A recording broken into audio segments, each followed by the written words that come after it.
Kia ora tātou, everyone. Talofa lava. Hello. As Gina said, I am a health coach and I'm particularly passionate about mental fitness and food and mood as medicine. I'm also a registered nurse and have worked in critical care medicine now for more than 35 years. And I still do that casually just to keep the fire lit, for prevention is the most powerful cure. I work in the space of the deteriorating patient on the resus team, and I see multi-organ failure all the time. And I know that the majority of that is preventable. So I'm really excited to have the privilege to talk to you today about heart health and hope to ignite the fire in your belly for living not only longer, but living better. And look, I love to work really interactively, so I'm going to ask questions, do a few exercises throughout this. Please feel free to get into that chat box, get your fingers warm, and write some thoughts as we go. That's the best way to kind of consolidate learning. I'm hoping we're going to have a bit of fun too. So today's subject, your heart, your future, simple habits on the path to wellness. And what I recognize is that for most of you, you already know what to do. It's the habit change. That's the piece that's hard. So let's dive into that a little bit more and understand heart health. Okay, let's start by, I imagine you've had a busy morning. So what I'd like you to do is just check in with yourself and pop in the chat box for me one word on how you're feeling right now. Now, it can be whatever, be honest, pop it in the chat box and I'll have a look and see what comes in. One word on how you're feeling right now. Sometimes we forget to just ground ourselves and really think about how we're feeling now. So pop it in there if you can. If I see anything, I will call that out. For me, I'm excited and privileged to get the chance to work with Ignite on this. They're really committed to the health and wellness of Aotearoa. Brilliant work. So let's start by doing frazzled but energized. Fabulous. And that's probably very common for all of us. We live now in a complex, really changing and uncertain world. So that really does play on our emotions. So I'm going to start by doing a short breathing exercise. Now, this is fully consensual. If you feel like doing this, please do. But I want just we'll do this and I'll explain why this is a really important skill. We're going to take 6 box breaths, 3 seconds inhale, 3 seconds hold, and 3 seconds exhale. Now, when you're doing these exercises, you can often find your mind wandering. That's okay. Just go with it. So pop your feet on the floor, close your eyes if you choose to, and roll your shoulders and allow yourself to just let go of any thoughts and stress that you have. Right, first breath in, inhale, 2, 3, and hold, 2, 3, and out, 2, 3. Second breath in, 2, 3, hold, 2, 3, out, 2, 3. And in, 2, 3, hold, 2, 3, and out, 2, 3. In, 2, 3, hold, 2, 3, and out, 2, 3. 2 more. Big breath in, 2, 3, hold, 2, 3, and out, 2, 3. Last one. Big breath in, 2, 3, hold, and out. Now I want you to wiggle your toes on the floor again, ground yourself, and take a really big shoulder roll. Then check in again. How do you feel now? Pop it in the chat box. When you drop your breath rate below about 10 breaths per minute, you actually trigger a reflex. Now, if you think you've got your brain and this highway connected to your brain, and that connects to all of your organs called the vagus nerve. Now, the vagus nerve triggers this reflex to go from fight, flight, and stress of your day and into rest and restore and calm. So, this is a tool that you can use to really manage stress, your energy levels, your focus, and kind of balance your emotions. Breathing is a tool. Okay, let's get started. First up, I want to ask, what is your why for being here today? What makes having a healthy heart important to you? When you know your why, when you know what's important, then it's easier to move towards that. So if you look at the scale here, 0 to 10, 0 is really poor heart health, and 10 is the ultimate healthy, strong heart and soul. I want you to just think about, where are you now on that scale? And be honest with yourself, you don't need to share this. Where do you feel you are now? At the end of this session, we'll check in again to think about, what are some of the tools and things that we can do to improve your number on the scale, your heart health. Okay, here we go. All right, understanding the heart's workload. Humans have billions and trillions of cells, and those cells are the work center of all of our organs, of all of our body. Now, they require oxygen and glucose and nutrients to function. So, how do we get the oxygen and the nutrients around the body to all of the organs? This is our vasculature system, our blood vessels. Now, you can see the heart in the center on the picture. This is the muscle that pumps oxygenated blood in the red vessels all around the body and nutrients.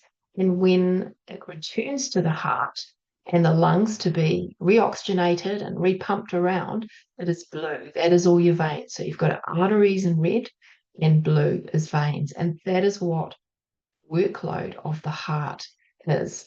Now, interestingly, your heart has its own set of blood vessels called the coronary arteries. They also carry oxygen and nutrients to all the cells in the heart to make it pump effectively.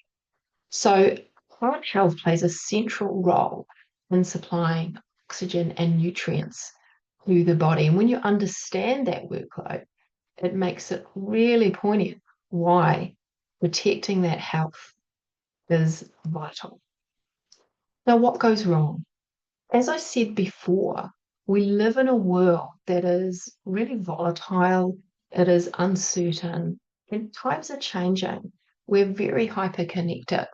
So, and if we think that we have caveman brains, so our caveman brains spend a lot of time looking at the past of what went wrong, what did I do right, so that we can act in a way that keeps us safe. We have survivor brains. And we spend a lot of time in the future looking at the what ifs. And what that does is it starts to, when we're stressed all of the time, it puts us into high cortisol, high adrenaline environments in our brain. And what goes wrong is we love, as humans, to seek self-soothing, to seek pleasure, something we're driven to do. And unfortunately, in the environment that we live in right now, with ultra processed factory food that is high in chemicals and high in added sugar, that is creating havoc, we want to feel good. And it is this environment, we're busy, hyper connected, so we're not getting adequate sleep. Our nutrition is 80% ultra processed, and we're not moving because it feels better to sit and watch that Netflix, to Uber anything we want. And what is this doing? Have a look at the blue man here, the fire. This is what is going on in our bodies. We're creating this triad of inflammation, so swelling. Think of all those billions of cells, those organs that function in our body. they're inflamed. If you look at the cross section below of the two vessels, the blood vessels, you can see something called glycation. Within those blood vessels are little cells called hemoglobin. Hemoglobin are your red blood cells and they carry oxygen. Now, when we're consistently eating ultra processed food with high sugar content, we're making it sticky, our blood's sticky. And that the science calls this glycation. And then with glycation, we get oxidation, which is free radicals, little electrons going around and actually damaging cells. So over time, over 10 to 20 years, we get excessive blood glucose, inflammation, and damage. Our coronary vessel, all our vessels, in fact, in our body, start to clog up. And then suddenly things clot. So this is what we call heart disease. And particularly in our coronary arteries. And that pump, it's pumping the oxygen and the nutrients all around our body and to our heart muscle itself starts to fail. We call that heart failure. We start to get things like stroke, where the vessels that are going to our brain are narrowing and we get clots, and then we have things like stroke. So this is what goes wrong over many years. Now, the World Health Organization know that cardiovascular diseases are the leading cause of death globally. And identifying the risks for all of us and making changes can prevent this. Now, I really encourage all of you listening today to become the project manager of your own health. I wonder when you got up this morning, how much of what you did is just habit, unconscious. We know in humans that about 40% of everything we do in a day, we don't even think about. How did you drive to work? What did you do first when you got up? To make a change in your health, chat is disabled, that's okay. To make a change in your health, it is about consciously taking new steps. You can see there's a highway there on the picture. Now, this is that unconscious highway that you're used to going, or neural pathway that you're used to going on. To make habit change is about to going on a new road and starting to build new habits for living not only better, 12%, about 12 years of extra life for New Zealanders now. But that life's not always high quality. For a lot of us, we can hardly make it to our letterboxes. And as a nurse in secondary care, I'm seeing many of you come back and back and back. Many, many hospital appointments, outpatients appointments, primary care appointments. This is not living better. So let's get proactive with our health. How do we do that? 6 health superpowers. So let's go through them one by one. They are sleep, breathing, whole real nutrition that is nutrient dense, movement and strength, mental fitness, finding joy and connection. And what I want to do here is just go through each one of those. Please write a note maybe for each one. That's my challenge to you on what this means for you as we go through. These are your superpowers. Sleep is number one because getting effective sleep is the number one thing you can do on a daily basis to reset your health and brain outcomes. New Zealanders, all of us, this is something that we're not prioritizing right now. It is important to restore every biological system in your body. So how does sleep work? The first thing to understand is that you have 2 phases of sleep. The first phase is a deep sleep. Now, when you go off into sleep at night, about 20 years ago, we discovered this little cleaning system called the lymphatic system. And it's a thin layer of fluid, goes through the brain. And you think about your metabolism in the day, as your cells metabolize that oxygen and glucose, they create waste product. And this cleaning fluid at night goes through and cleans it out. Now, the way that I remember this is it's brain poop.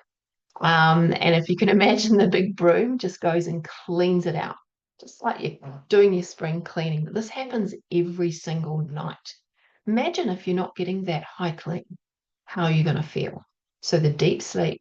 And then the second stage of sleep is your rapid eye movement sleep, your REM sleep. Now, this is where you've cleaned out the brain, and this is where your brain goes through the day's activities. It stores memory in the part of your brain called the hippocampus, and it problem solves and then reconnects the wires.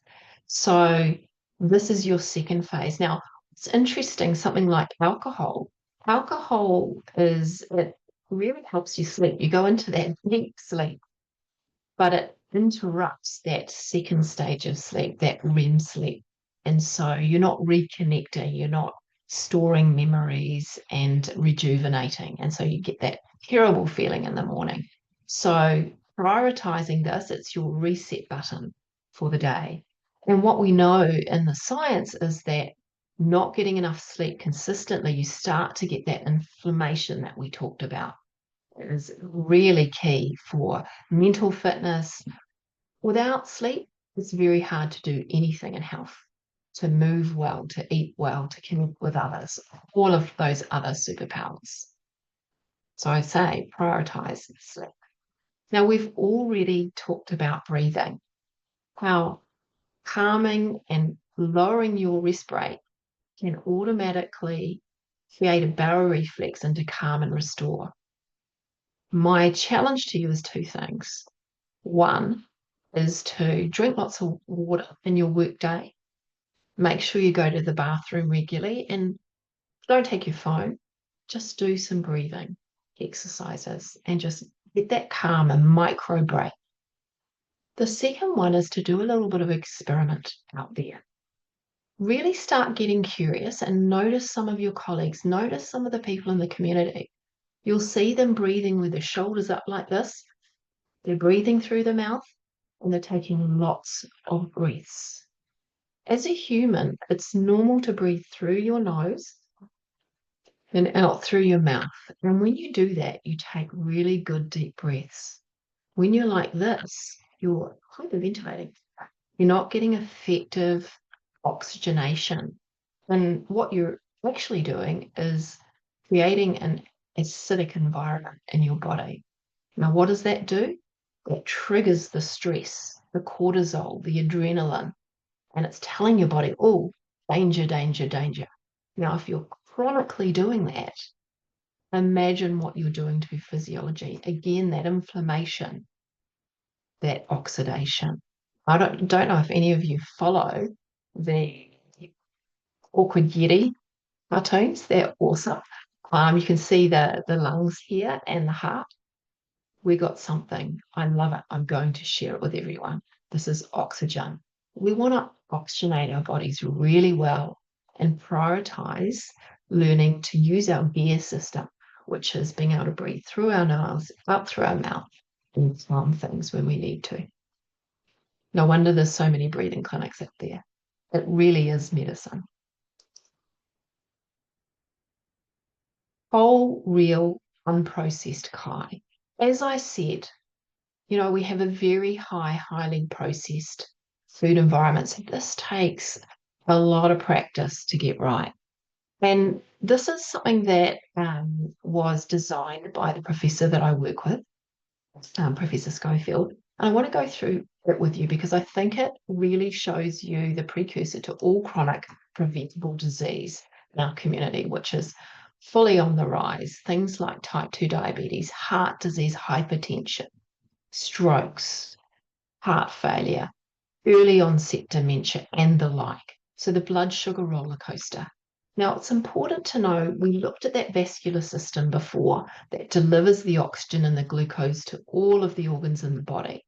Now, when we eat, say we take a Coke, Coca-Cola 330 mils has about 9 teaspoons of sugar. In our vascular system, when we've processed all of our food, we have 1 teaspoon of sugar. It's all we need to survive, to get ready to run away from the saber-toothed tiger. When we eat a meal, the sugar, the glucose, gets shunted to our muscles, ready to move, then to our liver as glycogen to be used when we need it, and then to our fat cells. That's how it's metabolized. Now, you'll see the green here is your ideal blood sugar, 4 to 7 millimoles per litre, which doesn't matter, 1 teaspoon. Now, when we eat that, when we drink Coke, 9 teaspoons of sugar, how do we get it into the cell? So we have our pancreas that releases something called insulin. Now, insulin is what pushes glucose into the cell.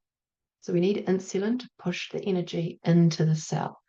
Now, over time, we take high sugar food, seen here, the sugary drinks, the cakes, the white bread, the candy. And for diabetics, bananas, they are very high in natural sugar. What happens is your insulin shoots really high to push the glucose into the cell. And then you think, and then it drops really low, below normal. So you get really hangry and hungry and you want a snack. So you snack again, high insulin, drop your blood sugar. So you can see it's like a roller coaster. You get hunger, mood swings, sugar cravings, energy crashes, depression. And remember that picture of the blue man with the fire? You get inflammation. Now, over 10, 20 years, this becomes type 2 diabetes. And it also really affects mental health as well as your gut biome. It really is like napalm on all of your bacteria in your gut. So this is what is creating disease. As I say, it's preventable. Now, this is what happens when you eat whole, real, nutrient-dense food. Now, what I want to say here is perfect is not required. 80% eat as well as you can for most of the time. Enjoy 3 meals a week. Enjoy your desserts, your really yummy food. But when you are consistently snacking on ultra processed food, you're creating the environment for disease. Have a look at this. Mental clarity, more energy, balanced mood. What you eat really affects the function and environment in your brain. And it's so interesting how we're now treating, we're putting people with type 2 diabetes into remission, and we're treating mental health with food, real food and whole food. So some food for thought here.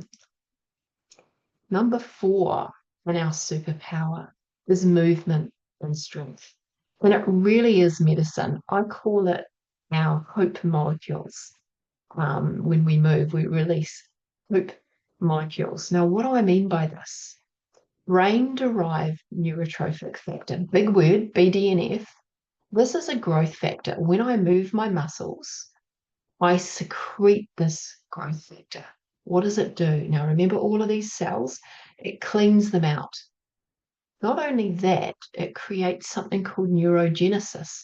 All this means is we actually make new brain cells right up into our old age, which is really exciting. And in particular, in our hippocampus, our memory center. So you can understand why, you feel really exhausted after work and you just want to sit. It's really hard. Humans are not motivated to go to the gym or to move. We're motivated to hunt.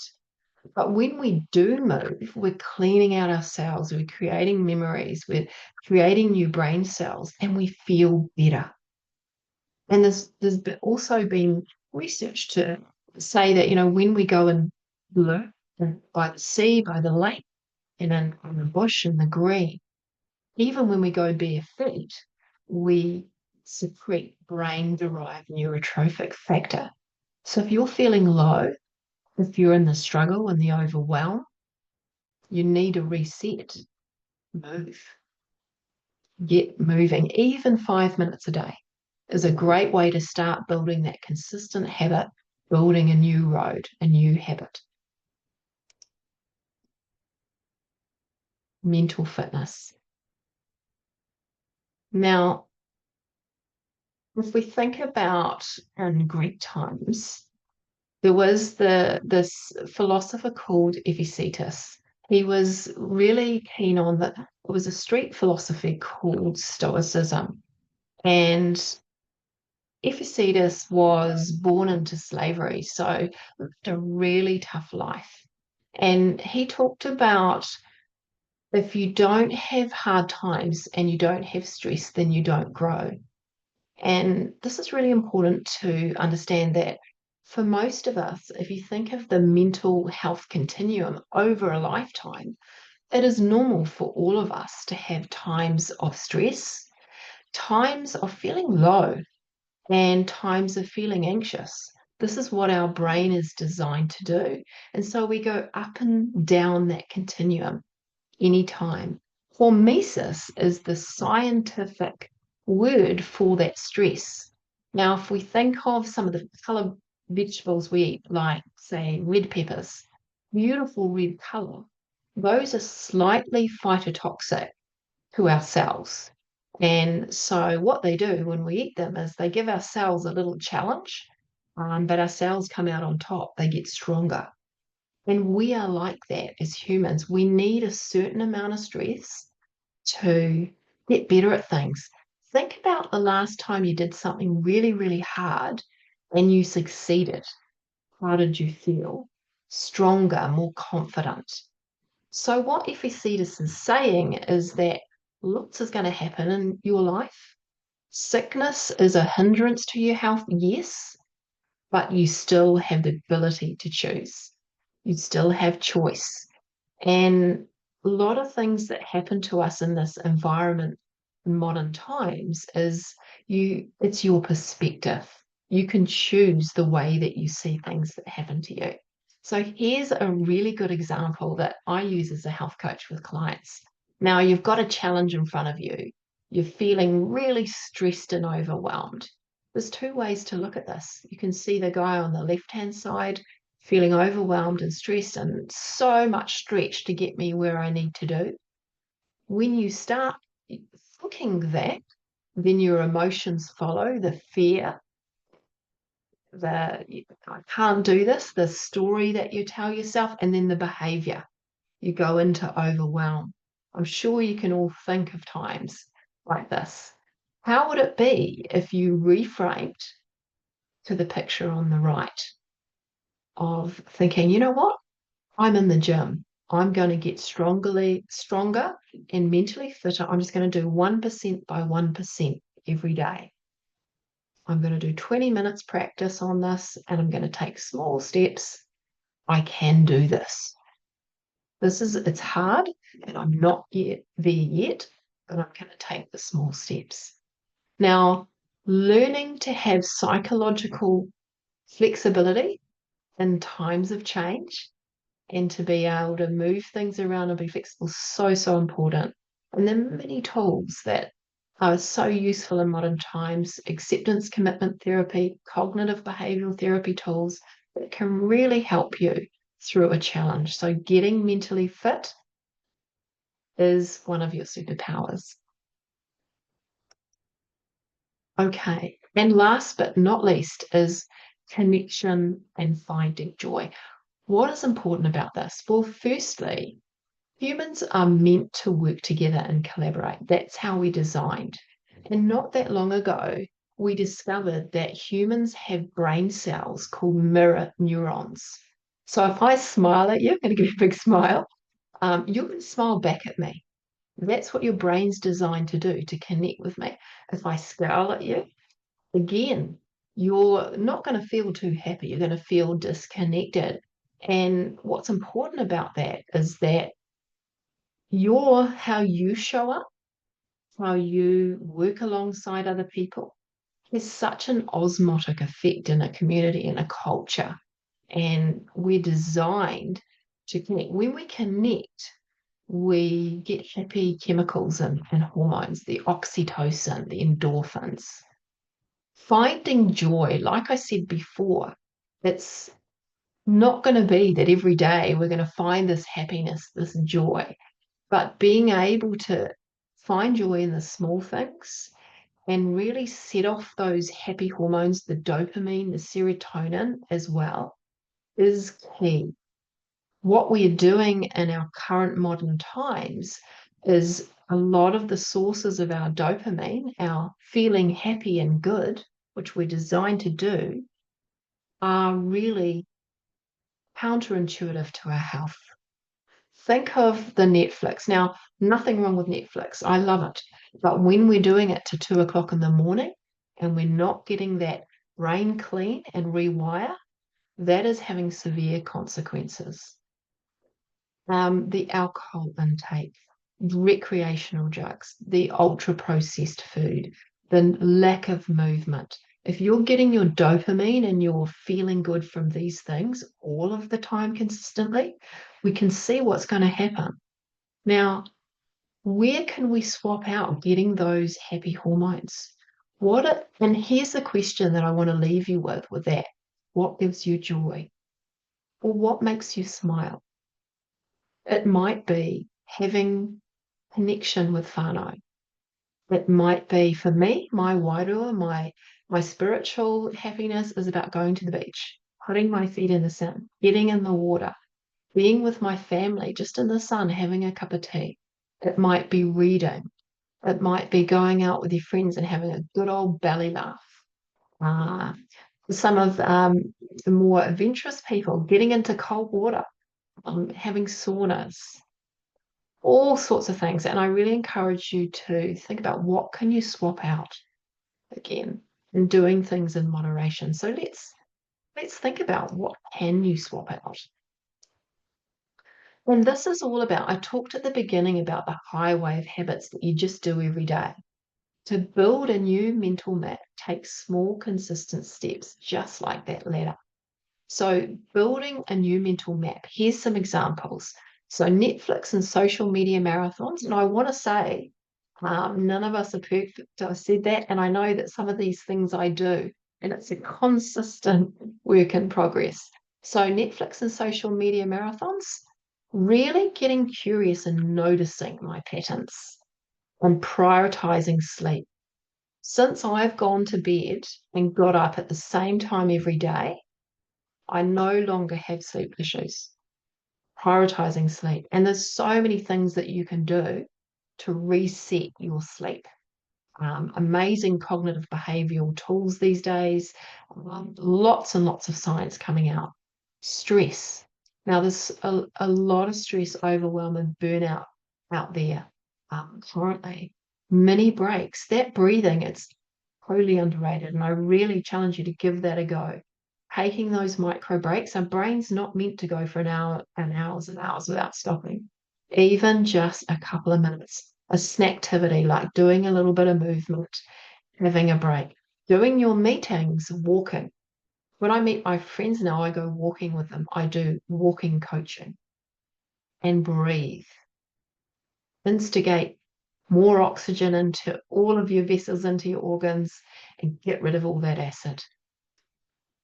Takeaways, have whole, real, unprocessed food as much as you can, 80% if you can. Slow change is never perfection. If you don't want to eat it, don't have it in the house. Really start to understand what you're eating, what's in it, and prepare food with family from scratch. Make it fun. This is the key to longevity. PV versus get outside in nature, lift things. Again, what we often do is that ladder, try to do everything at once, change everything. And then we have this all or nothing thinking and we give up next week. Or I'll start when I'm feeling better. I'll start when I've got that project done. I really suggest you start now.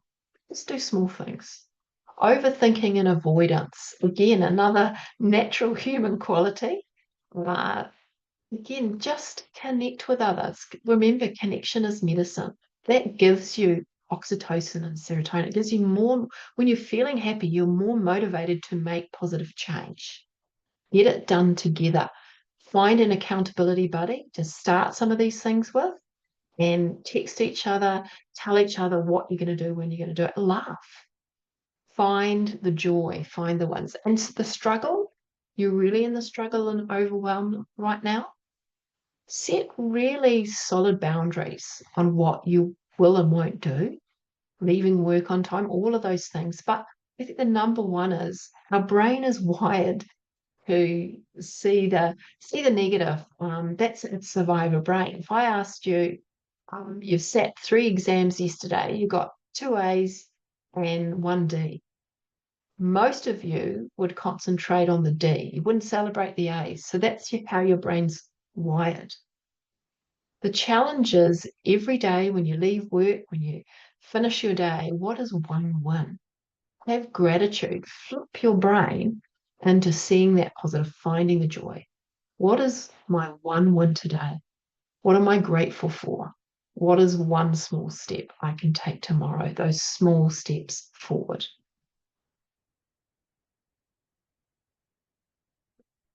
Okay.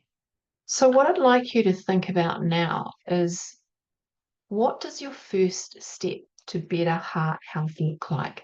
I'm just going to give you a little bit of time to write that down. Hopefully, you've got a bit of paper or something in front of you. What does your first step? And make it small, make it achievable, and something that is realistic for you. As a health coach, when I work with clients, sometimes the goals are huge and unachievable and really don't fit into life, work, family balance. So start small to build those new pathways. And now think about where would you like to be on the scale? Where were you at the beginning? And where do you want to be? And for some of you, you might still be contemplating this and thinking, right, you might take one small step. Some of you are already making lots of change. So it might be you're in action and you're ready for a big step. What I do want to say is N equals one. Every single one of us in this Zoom room today have different brains, different neural pathways, different values, beliefs, culture, life experience, dreams, and fears. And so when it comes to health, it's really important to drop that comparison and look inwards. Look to see what it is that's really important for you and where you want to be, and just take that action. Now, I want to leave you all with a challenge. I want you to go back to those 6 superpowers and start to have a mindset that is getting curious and starting to notice what it is you're doing in your daily habits. What are you doing without even thinking about it? And who do you want to be in terms of your heart health? So, my challenge is to pick 3 small goals that you can make. Go back to those. You can get a copy of this session to those superpowers. 3 small things that you can do. What will you do? When will you do them? And then I want you to reach out to a friend, a work colleague, partner, whoever it is, and let them know what you're doing. Give them a time frame and then let them know when you've done it. That is the best way to drive action and behavior. So that's my challenge. You can accept, decline, or counter offer.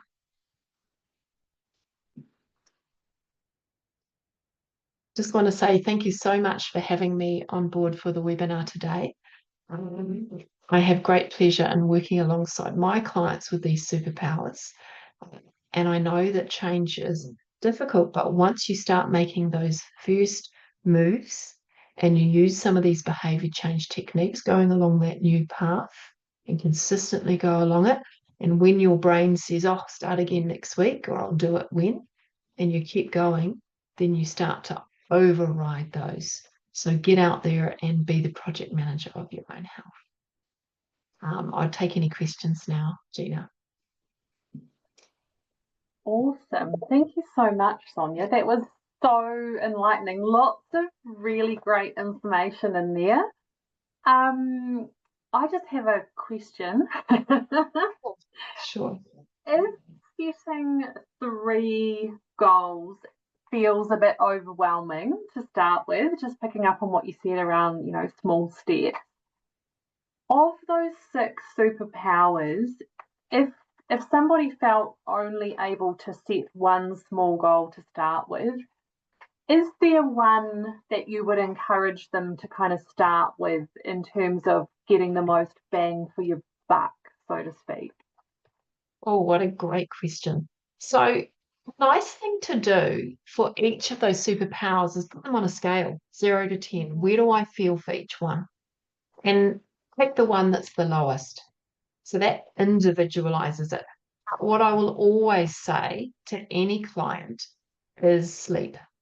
Sleep is your biggest superpower. When you get adequate sleep, you clean and reconnect your brain, it's so much easier to do all the other things.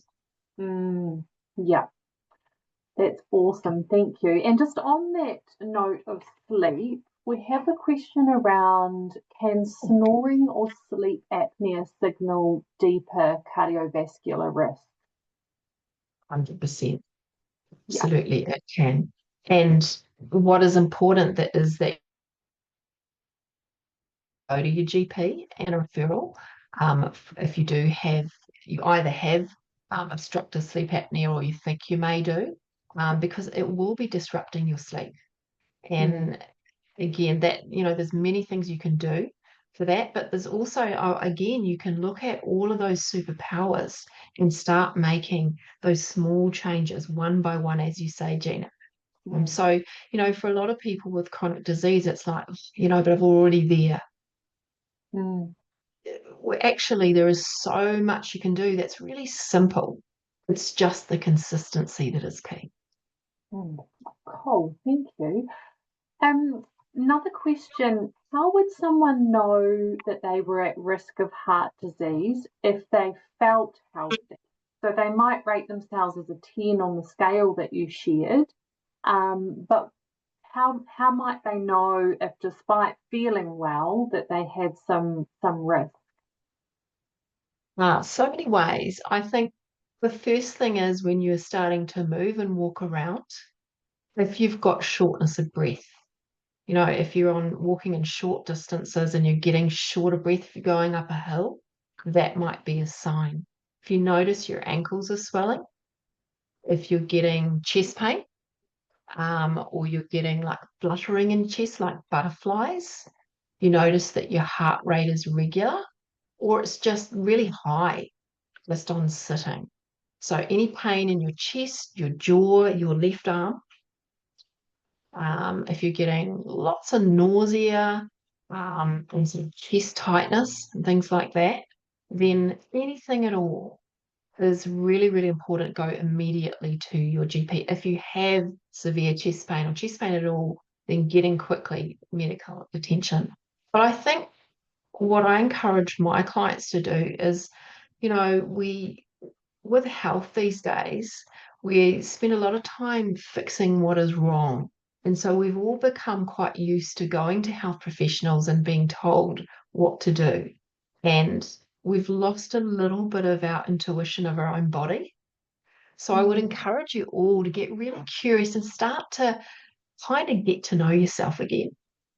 Get to know your norms and what works for you. And when something changes, you're going to pick it up a lot quicker and know that, oh, this isn't me, and get it fixed quickly. that's great advice. How often should we be getting heart checked? Good question. I mean, I would say as a health professional that you should get yearly bloods. I really would. And, then if you've got, I talked about that inflammation that we saw in the diagram. If your inflammatory markers are up when you're getting normal chemistry, it will let you know. Mm, So, particularly as you're getting older, as you're getting into your 40s and 50s and 60s, I think that's more important.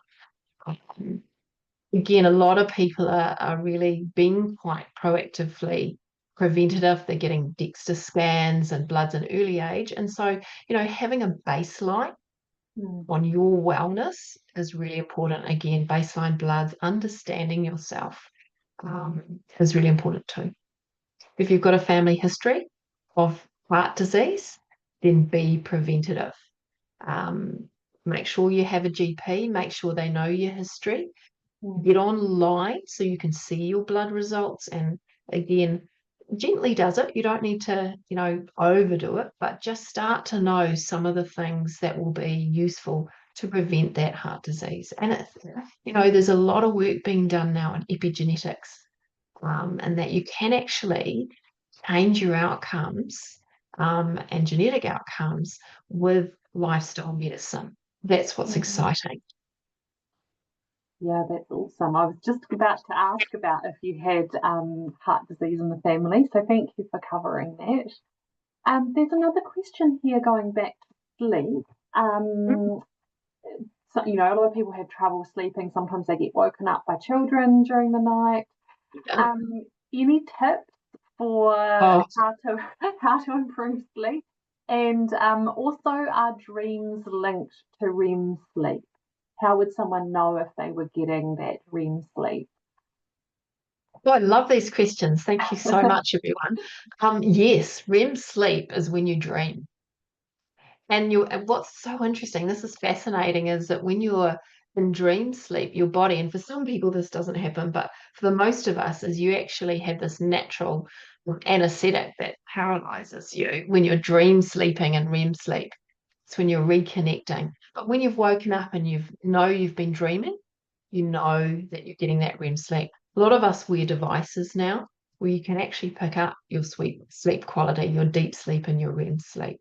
So absolutely. And hey, I've been rewiring, I've been problem solving, and I've had a good night's sleep.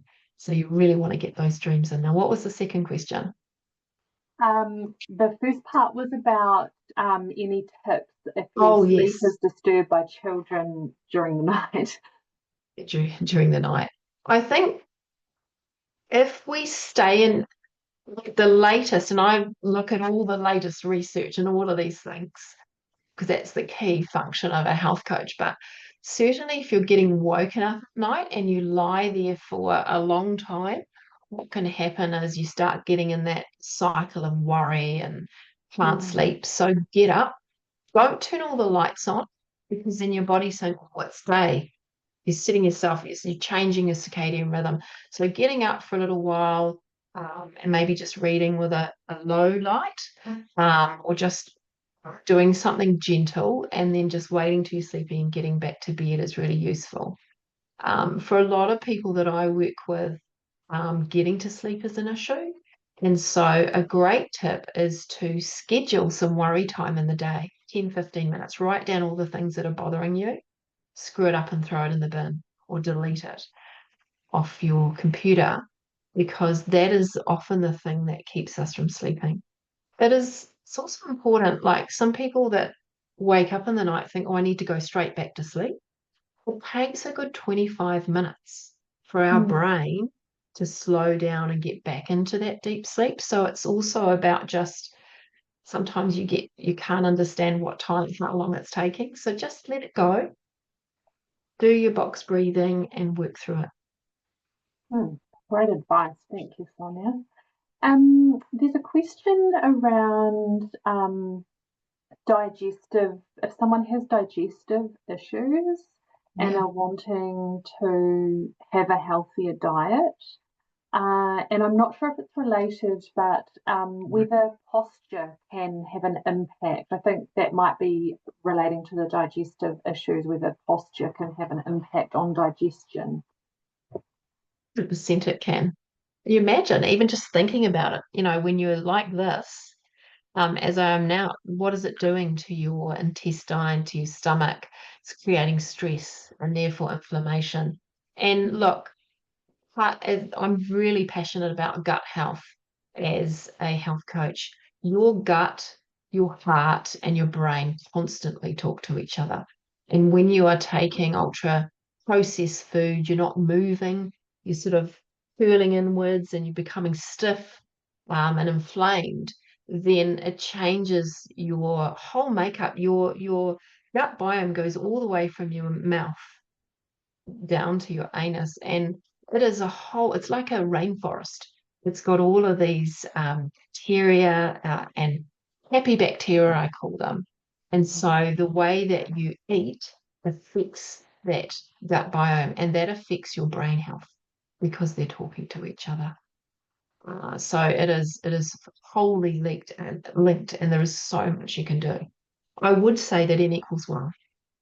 Again, knowing and experimenting with the foods that make you feel unwell and the foods that are right for you is really important. Awesome. Thanks, Sonia. I've got one last question about sleep, and this is a signal if anyone else has a final question to drop it in the chat while I'm speaking. Otherwise, this will be the last question. Around sleep again, I see and hear a lot about different things supposedly that help sleep. And it was also in the news last week around melatonin being more easily available in the future. Obviously, that's Yes, I saw one that. thing that can help with sleep. Another thing which seems to be really popular that's popping up in social media a lot recently is these drinks to have in the evening that contain some mushroom extract. Do you have any Yes. thoughts about those? Do you know if there's science behind those, if they are useful, or what would be your suggestion if someone had tried a lot of things to improve sleep and was still struggling?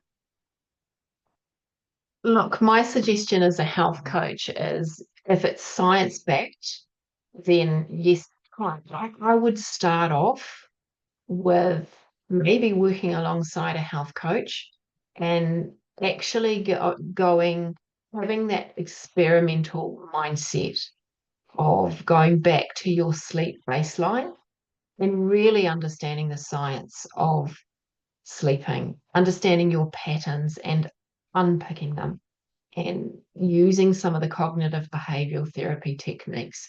Because for me, any additives, any medication, this is a last resort. Have you exhausted all of the things that we naturally do?